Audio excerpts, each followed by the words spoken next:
Hi, I'm Courtney Stewart. I'm currently majoring in computer science, and my presentation is going to be on social engineering.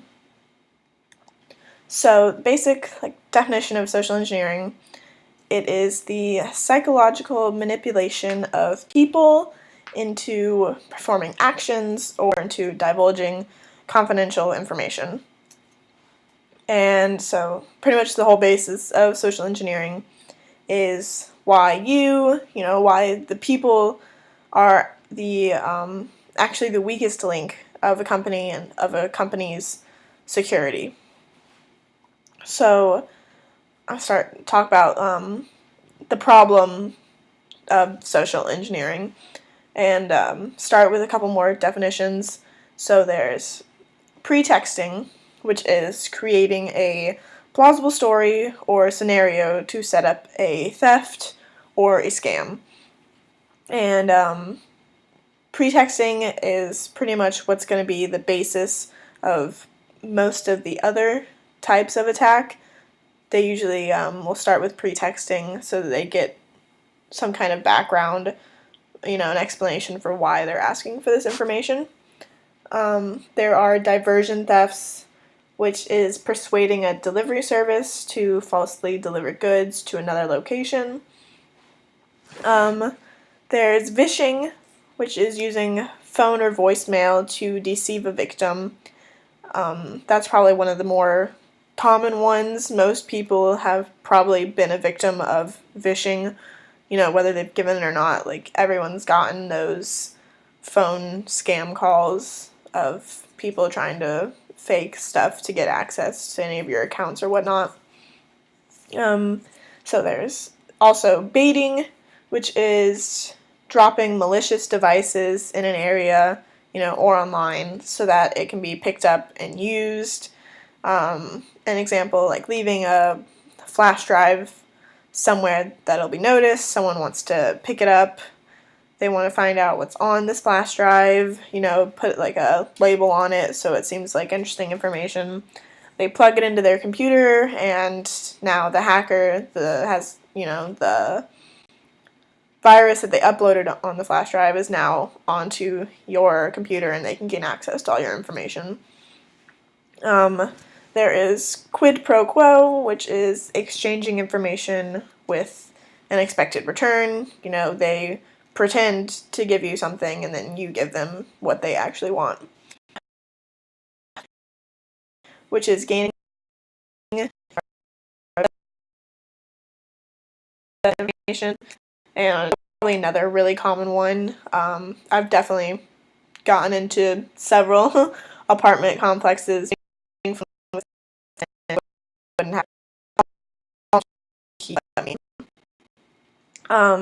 So those are the basic definitions, and then probably the most popular, most well-known version of social engineering is phishing, and there are different levels to it. There's the basic phishing, which is fake emails that are intended to deceive someone. Next up is spear phishing, which is a targeted phishing emails, targeting a group or a specific person.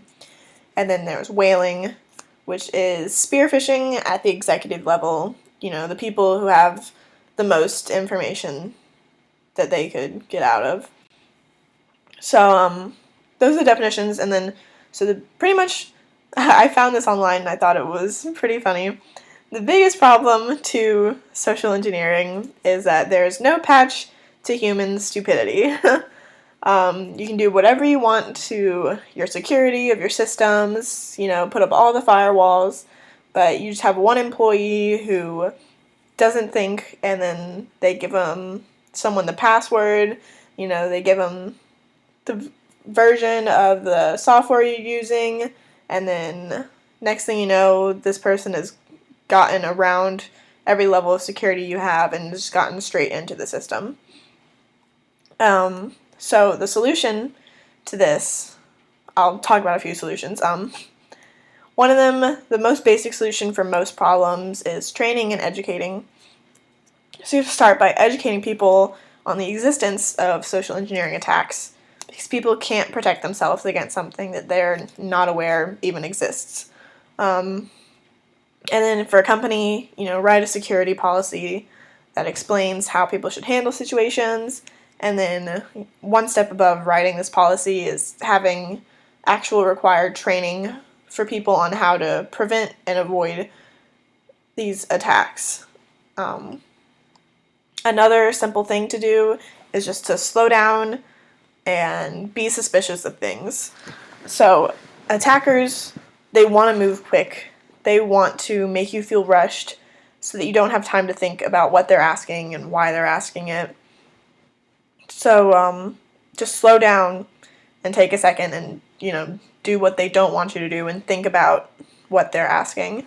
And then if something sounds suspicious, trust your gut. It's better to assume and then be wrong than to not assume and give away all your information.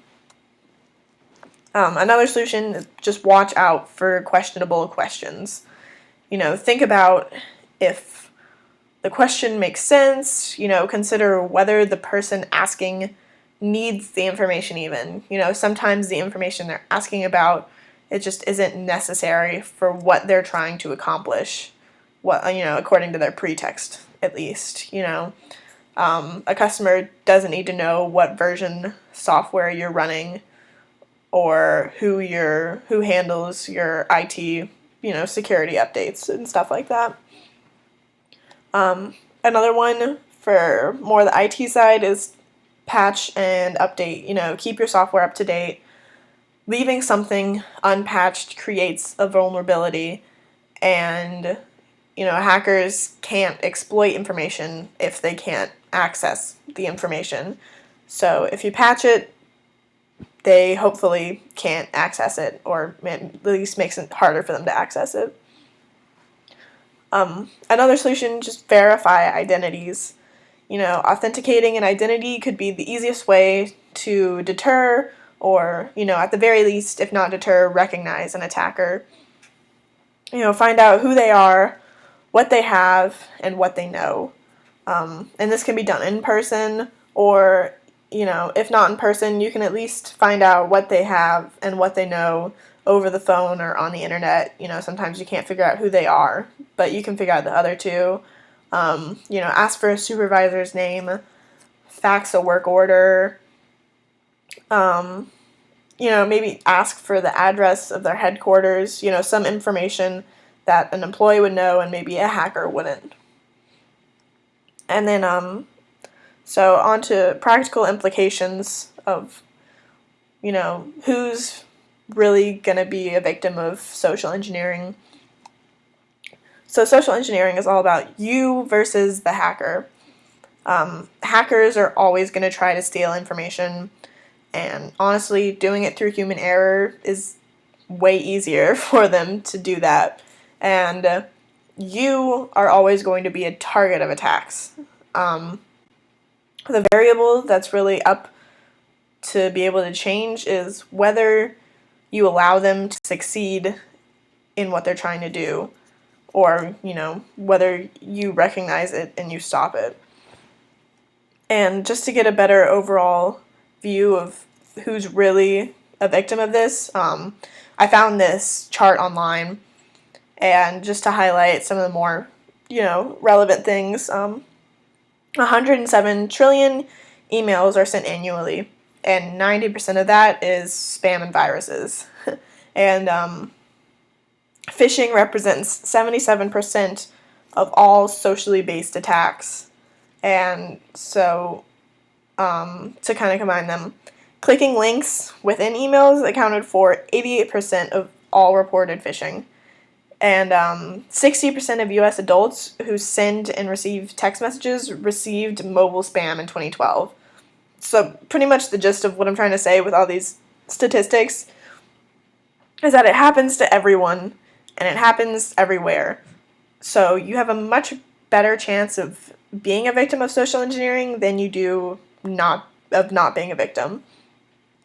And the reason they do this is because, hackers have the ability to like work around a system's vulnerabilities, but getting through a system's firewall and trying to get access to all their information is a lot harder than just calling you, telling you a convincing story, and getting you to tell them everything they need to just go, bypass all of the hard work and go straight into the system. It's much easier for them, and people take the easier path. So, to conclude, it's always, go over the 5 W's: who, what, when, where, why. But I think what, I've spent the whole time explaining what, and, when's makes sense. So, who, every person is a possible target of social engineering attacks, like I'm talking about. Every person has information, and then the hackers want your information. And so it's your job to verify the identity of people wanting that information. It's your job to find out if this is a hacker or if this is a legit person, asking for legit information. Where this happens is a lot of attacks are going to be focused on your workplace because corporate information is probably of more value, but that doesn't exclude like home and personal life as well. Again, with the vishing, I'm sure you've gotten a spam call at home trying to access maybe your bank accounts or whatever, so the where, it happens anywhere. There's valuable information to be had in both settings. And then the why of it all is that they can make money off of information, and they can do it a lot easier through people than through hacking skill. It takes probably a lot less time to figure out how to manipulate someone than it does to figure out how to successfully get through a company's firewalls and virus software and whatnot. So pretty much the gist of all this is don't be a hacker's puppet. Don't let them control you. Educate yourself and figure out how to not be a victim of social engineering. So that is my presentation. Thank you.